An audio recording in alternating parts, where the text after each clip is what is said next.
కళ్యాణ లక్ష్మి షాదీ ముబారక్ పథకాలపై స్టే అట వస్తుంది ఎవరికైనా. ఇప్పుడు ఆల్రెడీ కళ్యాణ లక్ష్మి అంటే అన్నగారు పెళ్లి చేసుకున్నప్పుడు కేసీఆర్ ఇచ్చేది.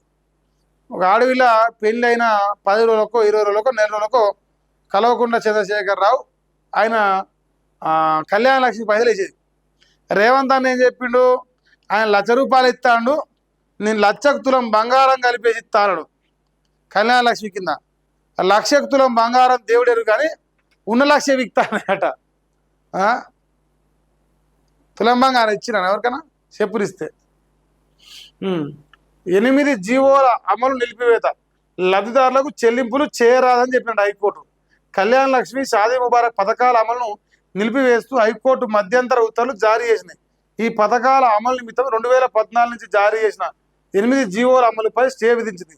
ఈ జీవోల ఆధారంగా ఎంపికైన లబ్ధిదారులకు ఎలాంటి చెల్లింపులు చేయరాదని తేల్చి చెప్పింది. ఈ జీవోలు సవాలు చేస్తూ న్యాయవాది విజయ్ గోపాల్ వ్యక్తిగత హోదాలో హైకోర్టులో పిటిషన్ దాఖలు చేసింది. దానిపై జస్టిస్ NV శ్రవణ్ కుమార్ బుధవారం విచారణ చేపట్టారు. పిటిషనర్ వాదన వినిపిస్తూ ఈ పథకాల అమలు నిమిత్తం జారీ చేసిన జీవోలకు రాజ్యాంగబద్ధత లేదన్నారట. మరి అందువల్ల రాజ్యాంగబద్ధత లేనందుకు అన్నగారు ఇవన్నీ ఆపినారు. ఇంకేమేమి ఉన్నాయో షాదీ ముబారక్, కళ్యాణ లక్ష్మి, ఇంకా 8, ఇంకా 6 ఉన్నట్టుంది. అయితే చిన్న ట్విస్ట్ చెప్పాలి ఇక్కడ. మా దగ్గర వాస్తవానికి గత 2.5 సంవత్సరాలుగా ఈ పథకాలు పెద్దగా నడుస్తలేవు. పాతవి నడుస్తలేవు, కొత్తవి అసలే లేవు. మరి ఇప్పుడు ఏం చేస్తున్నారు రేవంత్ రెడ్డి అంటే, ఆయనే ఒక లాయర్ని దిలాడుకుంటున్నాడు. సారు నువ్వు పోయి కేసు వేయి కోట్ల, అవి వాదించి నువ్వు ఆ పథకాలన్నీ ఎగ్గొచ్చే ప్లాన్ చేయి. ఇక నీకేమైనా ఫేవర్ కావాలంటే నేను చేస్తపో. ఇసవంటి ఏమైనా హామీలు ఇచ్చినవా? ఇప్పుడు జనం మొత్తానికి పైసలు అంటే అయ్యే పని కాదు, ఒక లాయర్కి మాత్రం ఇచ్చే పనే, టెన్షన్ లేదు. సో మరి నాకు డౌటే వస్తుందా, జడ్జా లాయర్ న్యాయవాది విజయ్ గోపాల్ ఈయనకి ఏ నొప్పి లేచింది ఇప్పుడు విజయ్ గోపాల్కు? ఇప్పుడు రాజ్యాంగ పద్ధత కాదని కళ్యాణ లక్ష్మి 2014 నుంచి ఇస్తాడు, ఇవాళనే గుర్తొచ్చిందా? ఇవాళనే దాని లెక్కలు గుర్తుకొచ్చినాయి, ఆయన పత్రాలు గుర్తుకొచ్చినాయి.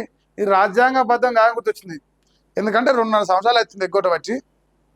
ఇక ఎగ్గొచ్చేది ఎందుకు, మనమే తప్పెందుకు ఉండాలి?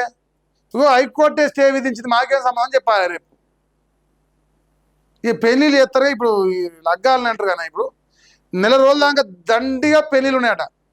మీ అందరు కళ్యాణ లక్ష్మి అద్దెం దండం పెట్టరు, ఇది ఫిక్సింగ్. ఎందుకంటే ఇందిరమ్మ రాజ్యం, దీని పేరు ప్రజాప్రభుత్వంలో పేదోనికి ఓ ₹1,00,000 ఆడిబిడ్డ పెళ్లి ఎత్తి వచ్చే పైలు రావు. కానీ ఎనుమూల కొండలేడికి 200 కోట్ల విలువ చేసే భూములు వస్తాయి. బుద్ధి జ్ఞానం లేకపోయా అట్లా.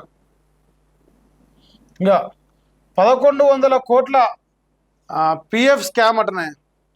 ఉద్యోగుల సొమ్మును పక్కదారి పట్టించిన అవుట్సోర్సింగ్ ఏజెన్సీలట.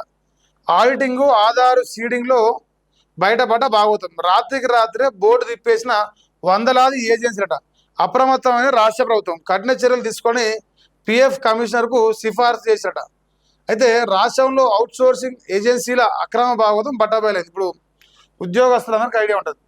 మీ అందరికీ PF అకౌంటు అందరికీ దాదాపు ఉంటుంది, ప్రైవేట్ అయినా గవర్నమెంట్ అయినా మీ అందరికీ ఐడియా ఉండాలి. అయితే వేలాది మంది ఉద్యోగుల భవిష్య నిధికి ఎసరు పెడుతూ వందలాది ఏజెన్సీలు సాగించిన PF స్కామ్ 1000 కోట్లు దాటినట. అవుట్సోర్సింగ్ ఏజెన్సీలు ఏకంగా 1,100 కోట్లకు పైగా PF నిధులు దారి మళ్లించినట్లు ప్రభుత్వం ఆడిటింగ్లో పాటు ఆధార్ సీడింగ్ పరిశీలనలో వెలుగు చూసింది. ఉద్యోగులకు చేరాల్సిన సొమ్మును ఏజెన్సీలు సొంతానికి వాడుకోవడంతో పాటు బోగస్ ఉద్యోగుల పేరుతో ప్రభుత్వ ఖజానాను కొల్లగొట్టినట్టు తేలింది. అప్రమత్తమైన రాష్ట్ర ప్రభుత్వం బాధ్యులైన ఏజెన్సీలపై చట్టపరమైన చర్యలు తీసుకొని ప్రాంతీయ PF కమిషనర్కు సిఫార్సు చేసింది. మరి ఇది ఉన్నట్టా పోయినట్టు పైసలు? ప్రభుత్వ తప్పిదానికి పాపం వీళ్ళు ఉద్యోగస్తులు బలవుతారు.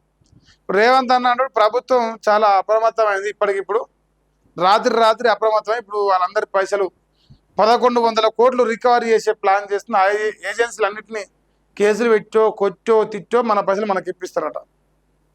నమ్ముతురా? నేనైతే నమ్మనే.